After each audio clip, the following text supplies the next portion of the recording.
एक ही स्टेज पर दो शायर पढ़े, एक सीधे अंदाज में नात शरीफ को नात शरीफ के ढंग में पढ़े और जरा एक मटक मुटक के और इधर आधर और गानों के ढंग में पढ़े, फिर देखिएगा नौजवानों पता चल जाएगा कौन सी ज्यादा समझ रहे हैं।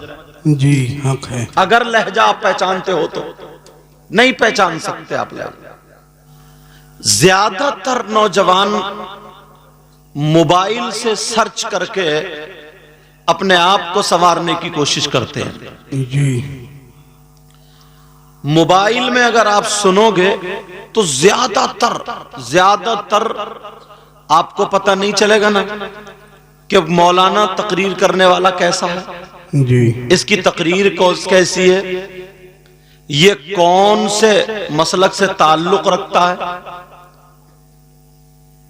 ये क्या है, कहां का रहने वाला। नहीं, आपने उसके कपड़े देख लिए, चमक धमक देख ली, उसका रोना धोना देख लिया, उसके बोलने चालने का अंदाज देख लिया। आपको तो अंदाज का पता ही नहीं है ना, क्योंकि आप तो पीछे से एक्टिंग बाजी देखते हुए आए हैं। बुरा मत मानना, आप तो पीछे से गानों वाला लहजा सुनते हुए, इसी वजह से आप अंदाजा लगा लीजिए। तो इसलिए अगर मोबाइल को इस्तेमाल करें और इसको सुने, आप तकरीरें सुने या इसमें बयान सुने, तो तुम्हारी बस्ती में जो आलिम हो, तुम्हारे इलाके में जो आलिम हो अहले सुन्नत वल जमात का, उससे कहो हजरत हमें आधा घंटा एक घंटा मिलता है, हम तकरीर या बयान सुनना चाहते, हम कौन से आलिम का बयान सुने, हम इसको सुन रहे हैं, इसके बारे में बताइए, इसको सुने या नहीं सुने, वो आलिम है, वो जानता है, वो सही बता देगा। जी हक है। आपको पता, बहुत अहले हदीस घुस गए इसमें, मोबाइलों पर अहले हदीस घुस गए और अब उन्हें पता ही नहीं, उन्हें मालूम ही नहीं है।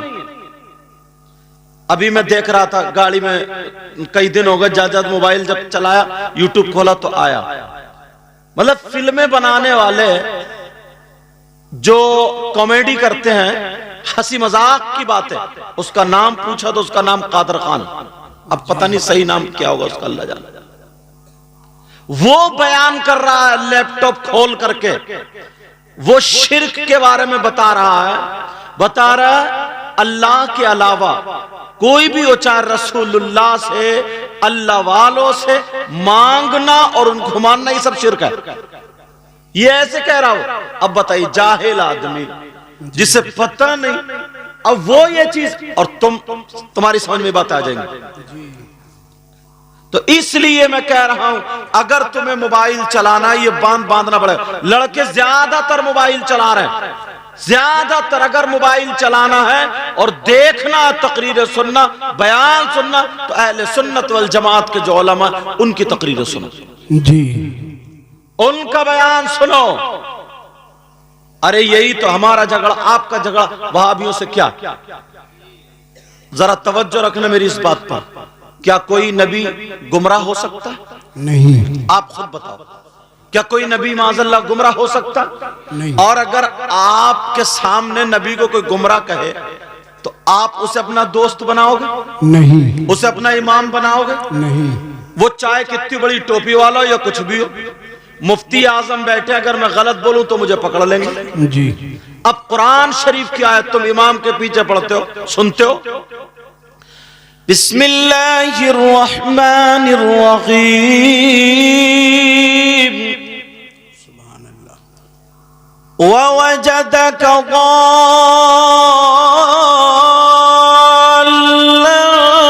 फहदा। सुभान अल्लाह। सुनते हो ना इमाम के पीछे? अब तुम्हारे अगर तर्जमा किसी का भी उठा के ले आओगे, अब वहाबियों का तर्जमा उठा करके लाओगे तो उसमें यही मिलेगा, अल्लाह फरमाता ऐ महबूब हमने आपको गुमराह पाया तो हिदायत दी। पूछो हजरत से, क्या नबी गुमराह थे? अब तुम कहो हमने कुरान में देखा। लोग बहस करते फिर इमामों से, हमने मोबाइल में सुना। जी ऐसे तवज्जो ना। अल्लाह फरमाता है, उन लोगों का तर्जमा ये, तुम असली झगड़ा पहचानो। लोग समझते हैं ना कि कोई अगर खड़े होकर सलाम ना पढ़े तो ये वहाबी है, कोई हरी झंडी ना लगाए ये वहाबी है।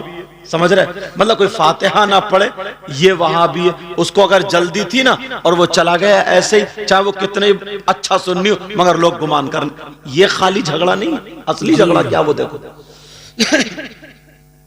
घरों में कुरान शरीफ अगर उनका तर्जमा रखोगे, इसलिए उलमा ने कहा अगर तर्जमे वाला कुरान शरीफ पढ़ना, उर्दू पढ़ो तो कंजुल ईमान रखो।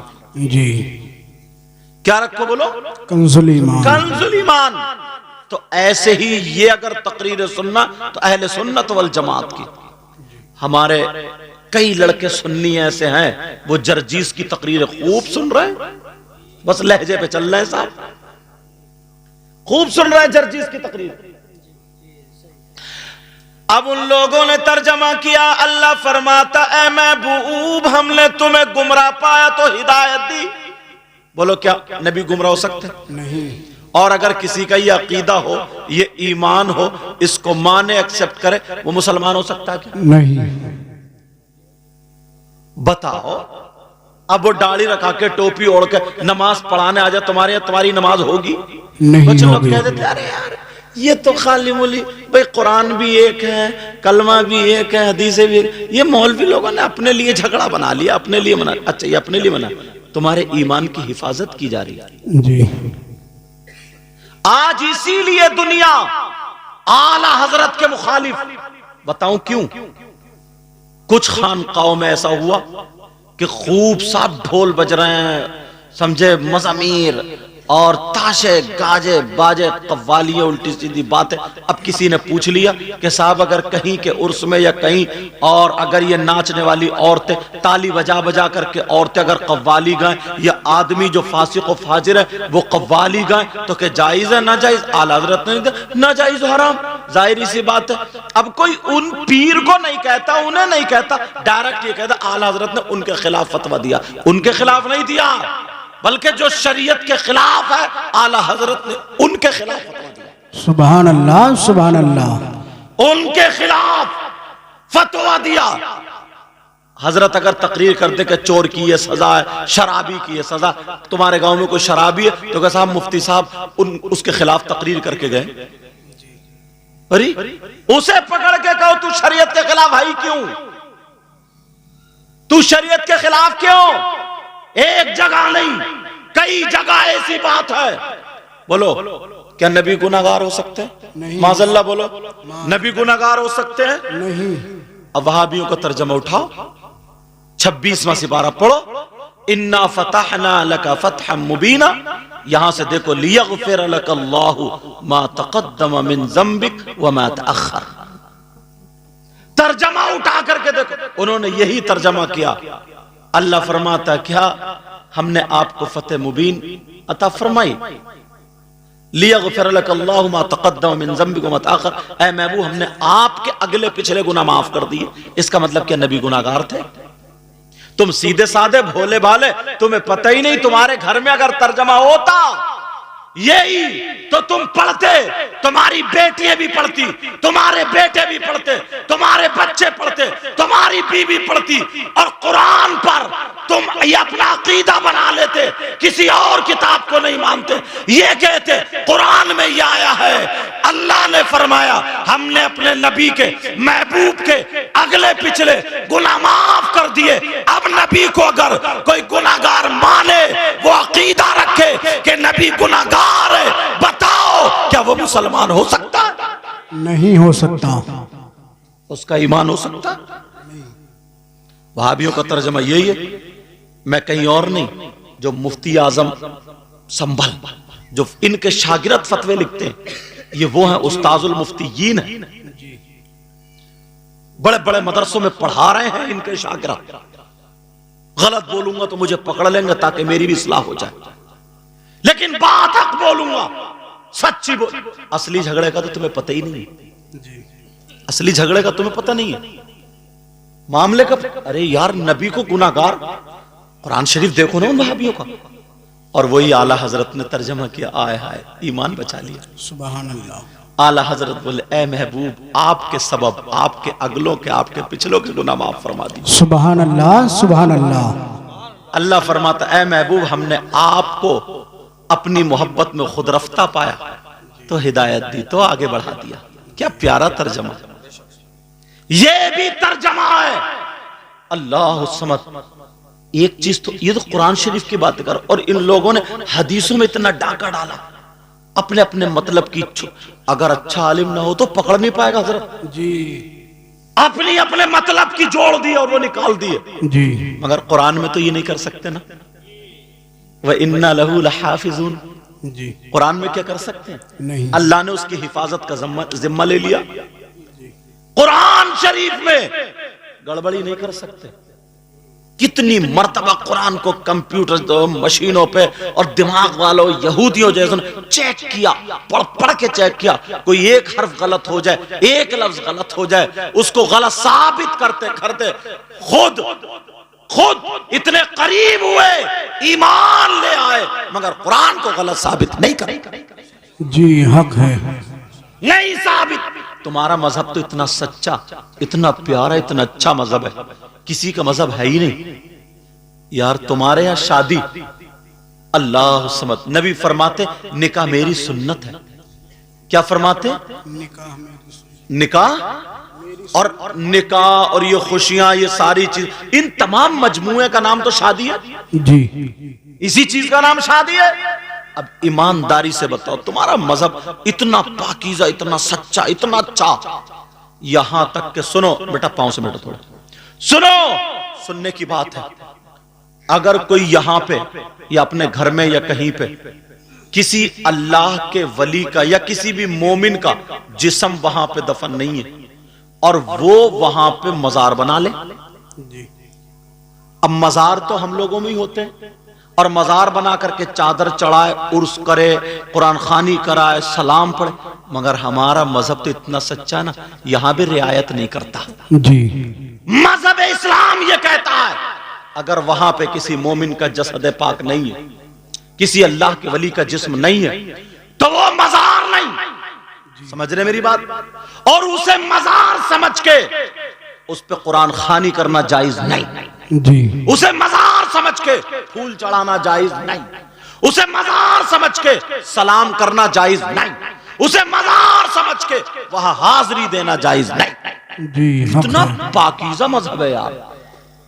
पूछिए मुफ्ती आजम से, कितना शानदार मजहब है। और हमारे यहां शादी होती है, अब इसमें देखिए कितनी रस्में हिंदुओं वाली मिलाए पड़े, कितनी रस्में मुसलमानों जाहिलों वाली मिलाए पड़े। जी। आतिशबाजी शादियां तो हजरत आदम अलैहिस्सलाम से लेकर के अब तक होती चली आ रही है। आतिशबाजियां इतनी छूट रही है, इतनी छूट रही, इतनी छूट कि मत पूछो, मत पूछो। और नजरिए इतने खराब है ना, नजरिए। अगर इजाजत हो तो दो बातें बताऊं जी। शादी में देखना आप यार, बात आसान करके कहूंगा ताकि आपकी समझ में आ जाए। नजरिया देखना, आप अपने आप को देखना, हम किस रास्ते पर हैं पता चलेगा। कोई किसी के जूते ये मैक चुरा करके ले जाए, मुझे बताओ, तो उस मैक चुराने वाले को इनाम दिया जाएगा? नहीं। कोई चोरी कर ले तो उसको इनाम दिया जाएगा? मुझे बताओ, इनाम दिया जाएगा? नहीं। कि जितनी चोरी की है उसके एतबार से जो काजी साहब सजा उसकी बोलेंगे, जो हद होगी उसकी, वो सजा उसको दी जाएगी। और पूरी चोरी के ताल्लुक से अगर इस्लामी हुकूमत भी पीछे जो बातें कर रहे हैं वो बातें ना करे, ले गांव में लड़ाई हो, उधर बातें चल रही है। कुरान में अस्सारिकु वस्सारिकतु फक्तु ऐदियहुमा, समझ रहे मेरी बात? चोर चोरनी का हाथ काट, अगर इस्लामी हुकूमत इसके शराइत के साथ। लेकिन सुनो, तुम्हारे यहां शादी होती, जरा तवज्जो रखना इस बात पे। एक रस्म ऐसी निकाली जूती चुराने वाली। क्या रस्म निकली है मुसलमानों में चोरी की? जूती नहीं चुरती है? अरे बोलो नहीं चुरती है? कितने लोगों की शादी हुई है जूती चोरी साहब, और कितने खुश हो रहे हैं, हाँ जूती चोरी। और ये भी मालूम है चोर कौन है, चोरनी कौन सी। छोटा बच्चा है, बच्चे को साला साली बोलते, छोटे से। क्या तालीम दी जा रही है तुम्हारे यहां? क्या बात है। मुसलमानों में क्या तालीम आज तक कोई टोकता ही नहीं? चोरी की तालीम। अब पूरा घर खुश है, पूरा घर। अब उसे चढ़ा दिया जाता, बच्चा फूल के कुप्पा हो। बड़े पीर साहब जब पढ़ने के लिए गए थे ना, छोटे से थे, माँ ने 40 अशरफियां अंदर रख दी थी, तो पहली हिदायत ये की थी, बेटा झूठ मत बोलना। जी सुभान अल्लाह। ये हिदायत थी। चोरों ने पकड़ लिया, उनमें ये बच्चा भी था, बड़े पीर भी थे। सुना नहीं है तुमने? बड़े पीर भी थे, सबको लूटता हुआ आ रहा है, सब लोग अपने अपने पैसे छुपा रहे, कोई इधर कोई इधर। तुमसे कहा, किसी ने पूछा, छोटे मियाँ तुम्हारे पास भी कुछ है? कहा जी मेरी अशरफी में, मेरी सदरी में, जो भी बोले, मेरी ये जो लिबास पहनूं इसमें 40 अशरफी। लोग हंस पड़े, लो इतने बच्चे में 40 टल गए। दूसरे ने पूछा, फिर यही कहा, सरदार ने बुलाया तो जुमला सुनने का। सरदार ने बुलाया, कहा ये बताओ, सारे लोग अपना माल चोरों से छुपाते हैं, तुमने चोरों को बताया क्यों? कहा इसलिए जब मैं घर से निकला था तो मेरी माँ ने कहा था, बेटा कभी झूठ मत बोलना। जी हक। और ये माँ बाप क्या सिखा रहे हैं कि बेटा वो दूल्हा भाई आएंगे, जीजा जी चोरी करिए, चोरी। क्या तालीम तुम्हारे मजहब में, हमारे मजहब में दी जा रही है? चोरी करियो। और तुम कितने सीधे हो, भोले। कोई बड़ा आदमी नहीं डांटता, तक किसी ने रोका ही नहीं, सांप चुर गई, खुश हो रहे हैं कितने। अब वो उस चोर से डिमांड पूछी जा रही है, थाने को फोन क्यों नहीं किया? पकड़वा दो, सजा दो, बारात आएगी, टूटी फूटी आएगी। जी चोर से डिमांड पूछी जा रही है, बताओ क्या डिमांड है तुम्हारी? उसने कहा 8,000 मांगे, उसने 8, या 10 मांगे 10। चलो 10,000 मांग ली। दूल्हा मियाँ कुछ कम कर रहे हैं, अब साहब बोली चल रही है, बोली। वो कह रहे साहब 7 ले लो, 8 ले लो, 8 ले लो, 8 का नहीं, इतने ही। वो भी नीचे नहीं उतर रहे हैं, जैसे उसके बाप कमा ले। जी बिक्री चल रही है, कोई टोकता ही नहीं, कोई बोलता ही नहीं। तुम्हारा मजहब कितना पाकीज़ा, कितना सच्चा। मगर यहां पे क्या चल रहा? बोली चल रही है दूल्हा मियाँ के जूतों पे, चोरी के माल पे, सबके सामने चोरी की चोरी, और ऊपर से सीना जोरी। एक बूढ़े मियाँ आए, बुजुर्ग आए, बोले क्या बात है? बोले ऐसे थे। बोले ऐसा करो 9,000 में निपटाओ बेटा। ये बूढ़े मियाँ का फैसला। अगर मदरसे में छोटे होते तो इन्हें भी भूत बना दिया था, डंडे मारते मारते। पूछा गया, कहा 9,000 में निपटाओ। और ऊपर से जुमला क्या बोले ना दूल्हा मियाँ से, अरे बोले दो, ये तो बच्चों का हक है, दे दो, दो। इनसे ये पूछो, चोर और चोरनी का हक जानते हो क्या? तुमने कह तो दिया, क्या हक है? कहां है तुम्हारा इल्म, कहां है तुम्हारी तालीम? कोई बोलने वाला ही नहीं, कोई पूछने वाला ही नहीं, बच्चों को चोर बना रहा है। यहीं से शुरू हो रहा है, यहीं से। इतने में दूल्हा मियाँ के अब्बा आ गए, बोले क्या बात है? बोले साहब ऐसे ऐसे बात है, 9,000 में हमने फैसला कर। बोले नो नहीं, मेरे बेटे की शादी, खुशी का दिन है आज, पूरे के पूरे 10 निकाल के दे दे, 1 रुपया भी कम नहीं करूंगा, खुशी का दिन है। चले गए, दे दिया 10। किसे? चोरों को, डकैतों को। दुल्हन को लेके कार में बैठे बच्चों ने कार घेर ली। तुमने थाने को फोन किया कि उग्रवादियों ने कार घेर ली?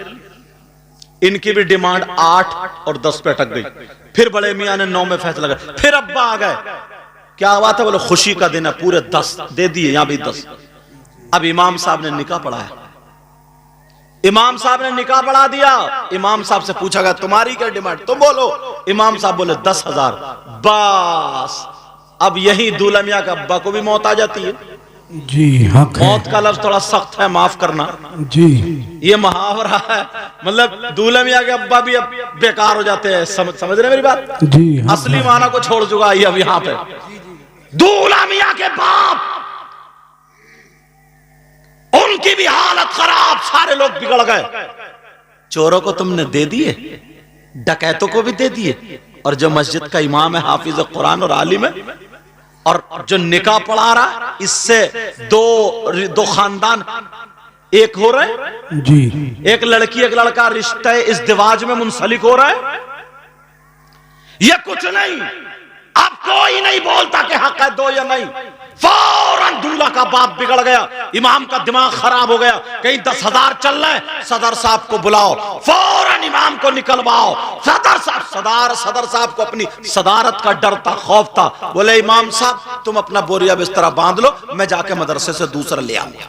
जी ऐसी बात। कब तक तुम्हारी सदारत चलेगी? कब तक निकलवाते रहोगे? एक दिन वो होगा, फातिहा पढ़ने वाले नसीब नहीं होते। जी अल्लाह ना करे ऐसा दिन आए। कब तक निकलवाते? लाले पड़ गए। आज पूछा एक साहब से ना, बोले ये सदर साहब है मदरसे, बोले वो हजरत बस सोचा ना जिंदगी में दीन का काम कर लो, बड़ा दुख दर्द है, दीन बड़ा गम सुना रहा है, बड़ा दुख। जब बच्चों को पूछा मैंने कहा कहां पढ़ रहे हैं, तो वो इंग्लिश मीडियम में पढ़ रहा है। एक सदर का भी बच्चा मदरसे में नहीं पढ़ रहा। ये तेरा दुख कैसा है? तो झूठ बोल रहा है। मदरसे की वजह से तुझे सदारत का ओहदा मिल गया, तू इस ओहदे के चक्कर में मर रहा। जी वरना अगर मोहब्बत होती तो तेरे बच्चे हाफिज कुरान होते, सुभान तेरे बच्चे आलिम के बच्चे में नहीं पढ़ते। क्यों? उन्हें मालूम है कि मदरसे में तनख्वाह 12,000 से 15,000 की है, मस्जिद की तनख्वाह 10,000 से 15,000 की है, इसलिए नहीं पढ़ते। अगर इसे घटाते जाओगे तो बेचारे गरीब मिस्कीन ही पढ़ने के लिए रह जाएंगे, मालदारों के बच्चे नहीं पढ़ेंगे। जी ऐसे हालात, जो इमाम है, हाफिज कुरान है, तुम्हारे यहाँ नमाज पढ़ा रहा है, तुमने डकैतों को दे दिए, चोरों को दे दिए, आतिशबाजी वालों को दे दिए, सारे लोगों को, यहां तक के तुमने छक्कों को दे दिए और सारे लोगों को बांट रहे हो, दुपट्टे रखने वालों को दे दिए, सबको दे दिए। इमाम का नंबर आया तो मस्जिद से निकलवा करके छोड़ा। जी जरा सोचो, सोचने की बात है, गौर करो। एक ही शादी में नजरिया देखो अपना। मस्जिद में लगाएंगे, मालूम है मस्जिद कितनी खूबसूरत बना लो, सोने चांदी की मस्जिद बना लो, और तुम्हारी मस्जिद में इमाम अकीदे का नहीं है, बदअकीदा है, इमाम बेकार है। मुफ्ती साहब से पूछो अगर तुम्हारी नमाज हो जाए उसके पीछे, तो मुझे बताओ। जी नमाज नहीं होगी, चाहे सोने की मस्जिद हो या चांदी की मस्जिद हो या पत्थर लगा हुआ हो। जिम्मेदारी से बोलता हूं, समझ में आ रही है बात? अगर तुम्हारे यहां मिट्टी की मस्जिद है, तुम्हारे एसी नहीं लग रही, छप्पर पड़ा है, और अगर इमाम अकीदे का है, इमाम कुरान सही पढ़ता है, इमाम सही है, तो तुम्हारी नमाज खुशबूदार हो जाएगी। सुभान अल्लाह, सुभान अल्लाह। पूछो, मस्जिदों में इतना रुपया पैसा लगा ले तो, अरे एसीओ पे एसीओ, अच्छी बात है, और हुजरे में जाकर के देखो तो जाला लटक रहा है। इमाम को डाला कौन से हुजरे में? जो चटक रहा है कि गिरे तो पहले यही मरे, उसका पेशाब खाना, उसका बाथरूम, लैट्रिन, सारी चीजें बेकार है। अच्छा, अपने 3 रकात 5 रकात 10 20 रकात जो भी पढ़ने जा रहा हूं, तो सोच रहा हूं एसीओ में पढ़ूंगा, मैं सजदे करूंगा तो कालीन पे करूंगा, और जो नमाज पढ़ा रहा, जो सर का ताज है, जो इमाम है, उसको हुजरे का आलम ये है, उसके हुजरे का आलम ये है। ये तुम्हें तवज्जो देने की बात नहीं है क्या? बोलो, क्या तुम्हें तवज्जो देने की बात नहीं है? तवज्जो देने की बात, इस पर गौर करने की बात है। आज इनकी शादी में ये मौका मिला तो मुझे बोल लेने दे। जी ऐसे हालात, ईमानदारी से बताओ, एक शख्स ऐसा जिसने 1 रुपया नहीं कमाया, आज मतलब एक कुछ भी नहीं वो पढ़ा, उसने कोई काम नहीं सीखा, उसने कुछ भी नहीं किया है, अब वो कमाने चला, मजदूरी करने, तो 400 और 500 रुपए की उसकी मजदूरी एक आदमी की, बिल्कुल निठल्ले, अनपढ़, बिल्कुल अनपढ़, कोई काम सीखा उन्हें, उसकी मजदूरी कितनी है? फावड़े कस्सी वाले की 400 या 500। जी बोलो है कि नहीं? 400 या 500, 500 रुपए अगर है, एक महीने में 15,000 हो रहा है। जी शाम को बीवी बच्चों के साथ, बेटा शाम को फिर बीवी बच्चों के साथ सोता है, वो आराम से रहता है, 15,000। और अगर कारीगर है तो 35,000 महीने के, 40,000 महीने के कमा रहा। यार, इसने कुरान हिफ्ज कर लिया तो इतना बुरा कर लिया, ये आलिम हो गया, बुखारी शरीफ पढ़िए। नबी तो ये फरमाते हैं, चाहे कितने बड़ा मालदार हो, पैसे वाला हो, इज्जत दौलत वाला हो, नबी फरमाते हैं खैरुकुम मन तअल्लमल कुरान व अल्लमा, तुम में सबसे बेहतर वो है जो कुरान पढ़े, पढ़ाए, सीखे, सिखाए, उसको नबी बेहतर बता रहे हैं। और तुम जरा देखो, 35,000 वो कमा रहे, 40,000 वो कमा रहे। हाँ, उसने हिफ्ज कर लिया, मौलवियत पढ़ ली, कारी हो गए, आलिम हो गए, तो इतना बड़ा गुनाह कर लिया।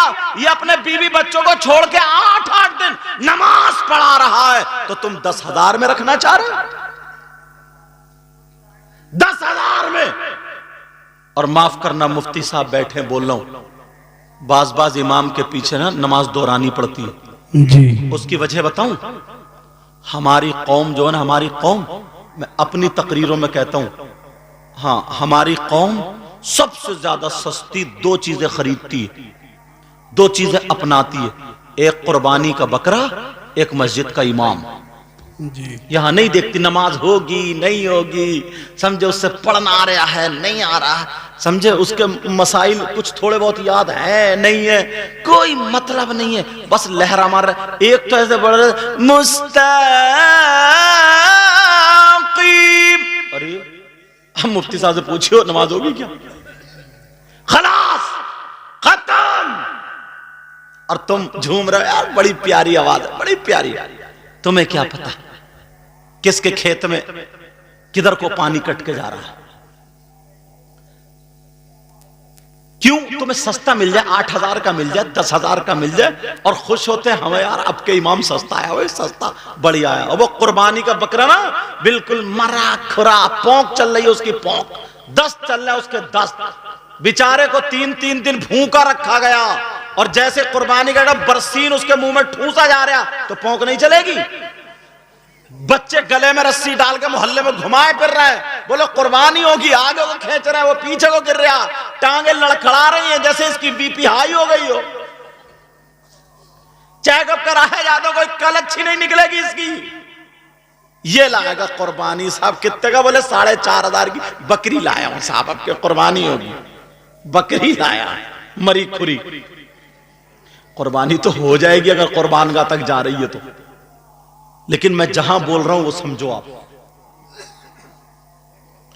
बिल्कुल मरी कुरी सस्त। और कपड़े लेगा, अगर बस ससुराल से जोड़ा अच्छा ना मिले, या कुछ ना मिले, या कहीं रिश्तेदारी में ना मिले, तो रसगुल्ले ना मिले, खाली नमकीन बिस्किट से चाय पिला दी, तुर्श हो जाता है। मत पूछो, ऐसे हालात। तुम्हारे इलाके के जो भी आलिम हो, अगर मस्जिद में इमाम रखना तो उनको लेके जाओ, उस इमाम साहब को, और उनके पास लेके जाओ, हजरत हम अपनी मस्जिद में इनको इमाम बनाना चाह रहे हैं, आप इनको चेक कर लीजिए, जो पूछना पूछ लीजिए, देख लीजिए ये हमारी मस्जिद के लायक, हम नमाज इनके पीछे पढ़े, मस्जिद के लायक हैं कि नहीं है। तुम इतना काम नहीं कर सकते हो? जी। अपना घर बनवाते हो तो इंजीनियर से जाके मशवरा लेते हो कि साहब जीना कहां रखूं मैं? एक घर बनवा रहा, गाड़ी खरीदता तो पहले मैकेनिक को देखता कि जरा इसके इंजन पे नजर मार लिए, और इमाम अपनी मर्जी से रख रहा हो, तुम्हें क्या पता कहां लहरा मार रहा है ये? तुम्हें क्या पता ये कहां जा रहा है? तुम्हें क्या पता इसका अकीदा अच्छा है कि नहीं है? तुम्हारे इलाके के जो मुफ्ती साहब हो उनके पास ले जाओ, और ले जाकर को हजरत हम इनको रखे, भरपूर इतने पैसे दो ताकि उनकी नियत इधर आधर खराब ना हो। जी। 8,000 रुपए देते, खर्चा पूरा नहीं होता, वो तावीज करने बैठ जाता। अब उससे तावीज आता नहीं है, उधार लिए थे जो गिन के दे रहे। देना भी सुन्नत है, लेना भी सुन्नत है, मगर दोनों देना ना। तो रख दो आराम से बेटा। देना भी सुन्नत है, लेना भी सुन्नत है, मगर तरीका सुन्नत नहीं है। तरीका भी सुन्नत अपनाओ, देखने सुनने वालों को भी डिस्टर्ब ना हो, पढ़ने वाले को भी डिस्टर्ब ना हो, समझे, इस अंदाज से दे जाओ, समझे, दोनों। हालांकि हुजूर सल्लल्लाहु अलैहि वसल्लम ने भी चादर पेश की, जी, समझ रहे। पहले जैसे लोग गड्डी उछालते थे, थूक लगाए और ऐसे करके जैसे नाचने वालों को ऊपर बाजेदारों पे ऐसे करके लुटाते थे, अब वो शायरों पे लुटा रहे, इतनी इसकी आवाज और निकल रही है। जी। लेकिन सुनो, मैं जो बता रहा था वहीं पे पहुंचो। अब वो क्या करने लगता है? 6,000 में उसका तो खर्चा होगा नहीं, 8,000 तावीज करने बैठ गया। वो किताब खरीद के लाया, शमा शमिस्तान रजा, या कोई और किताब खरीद के लाया। अब वो इतना पढ़ा हुआ भी नहीं है। अब आया, बोले हाँ तावीज करता हूं, लड़के उसके पीछे घूम रहे हैं। साहब कौन सा तावीज लड़कों को चाहिए वो तुम खुद समझते हो, बोलना जरूरी नहीं है। अब वो उल्टे सीधे गंदे काम करने लगा। इसलिए अपने आलिम के यहां इमाम को लेके जाया करो और ये कहो हजरत हम सिर्फ पैसे इतने दे सकते हैं, हम इतने कर सकते हैं, या हमें ये बताइए हजरत हम ज्यादा से ज्यादा कितने कर सकते हैं, हमें मस्जिद के लिए एक इमाम चाहिए, अब आप जाने आपको कैसा देना है। जी।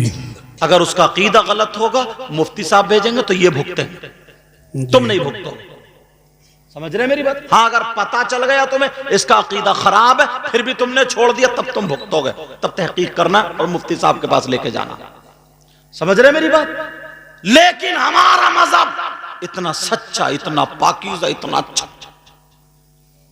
अभी बात चल रही थी तो बताया था, लोग बोल देते मैरिज हॉल में शादी और इसमें शादी उसमें शादी। एक बात बताओ, पब्लिक बढ़ रही है ना, लोग बढ़ रहे हैं, घर छोटे छोटे हैं। अब अगर उसे प्रोग्राम करना है, उसने मैरिज हॉल अगर कर लिया, उसका घर में इतनी जगह नहीं है जो मेहमानों को बिठा सके, मेहमानों को खिला सके पिला सके, उसने मैरिज हॉल कर लिया तो कोई गुनाह नहीं है, कर लो। जी। समझ रहे? मैरिज हॉल कर लिया कोई बात नहीं, मगर सुनो उसी में जो खुराफात है वो बताना चाह रहा हूं। मैंने कई जगह देखा मैरिज हॉल सज गए। गांव में तो परेशानी नहीं, किसी भी खेत में पिंडाल लगा के कर सकते हो, गांव में कोई परेशानी नहीं है, आसानी से हो जाएगा। लेकिन सुनो, मैरिज हॉल के गेट पर जो 4-4 5-5 लड़कियां, फूलों की डलिया, उसमें फूलों की पत्ती ऐसे पड़ी और गेट पे खड़ी हो गई, जो भी आ रहा है वेलकम वेलकम, वो मार रही है फूल की पत्ती और बार बार जो यहाँ के कपड़े संभाल रही, एक मारा वेलकम और यहाँ के कपड़े मारा वेलकम, यहाँ के उफ उफ जो हो रहा। इतने नादान तो तुम हो नहीं, ये हंसने की बात नहीं है। इनका बाप कहां है, इनकी मां कहां है, इनका भाई कहां है? ये लड़कियां जो खड़ी हैं, ये जवान, इनका कोई नहीं है क्या? अब अगर इजाजत हो तो मुफ्ती साहब की मौजूदगी में हदीस तुम्हारे सामने रख दूं। जी। नबी फरमाते हैं सलासा ला यदखुलून अल जन्नह अल आक़ु लिवालिदै वद्दयूस व रजुलतुन निसा। नबी फरमाते मेरी उम्मत में 3 किस्म के लोग ऐसे जो जन्नत में नहीं जाएंगे। जी। कितनी किस्म के बोलो? 3। और कौन कह रहे हैं? कौन कह रहे हैं? नबी। जी। और नबी जिसको जन्नत से रोक दे तो कोई मुफ्ती साहब ले जाएंगे? नहीं। कोई पीर साहब ले जाएंगे? नहीं। और पीरों की तो मत पूछो, बात पीर तो इतना बड़ा नालायक है, सबसे ज्यादा कब्रिस्तान में इसी पीर को मारा जाएगा कमबख्त। जी। अरे ऐसा ऐसा निकल लिया, नमाज पढ़ता नहीं, टांगे फैला दी, औरतों से कह रहा पांव दबा। अब औरतें उसके पांव दबा रही हैं उस पीर के, और मर गया ना तो उसका इतना ऊंचा मजार बनता, उरस पे उरस। जी। नीचे फरिश्ते कूट रहे हैं और ऊपर चादर चढ़ रही है। जी हक है। समझे? ऊपर नारा और नीचे कुटाई। जी।